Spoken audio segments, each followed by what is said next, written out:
Hi, I'm Laura Kaloi, Public Policy Director with the National Center for Learning Disabilities. I'm also the mother of a child with learning disabilities. Thanks for joining our Ask the Expert series today. If you're joining us, you're curious about how to request an evaluation under the special education law, the Individuals with Disabilities Education Act, or IDEA. This law provides you certain rights and opportunities that I want to explain to you today.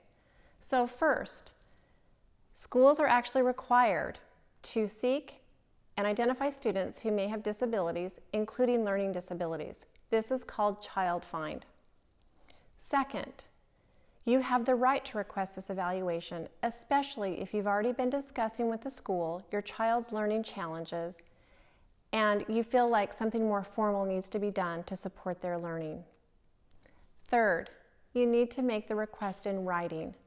There's a template letter available on our website at ld.org that walks you through how to address the letter, discuss your child's learning needs, and you can email it or send it to the school with all of the information that you need. The most important thing is to remember it must be done in writing. Once the school receives it, they are required to get back to you, and generally they will email or call you and suggest a meeting time to discuss whether to evaluate your child. If you haven't already done so, this is the time to start keeping track of how your child's doing in school, their school records, and paying attention to what's happening during homework time or other times when you're working with your child about school.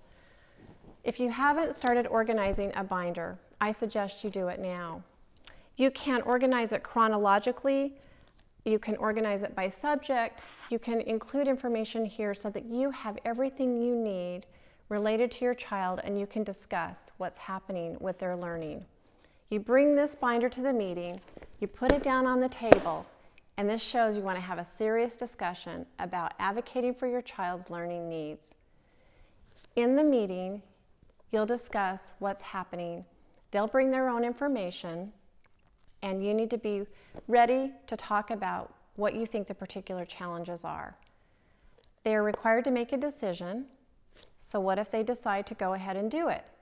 You will be asked to sign a consent form, and then they will schedule the testing that goes with an evaluation. What if they decide to say no? This is where you get to have a conversation with your school about what are they going to do to help your child.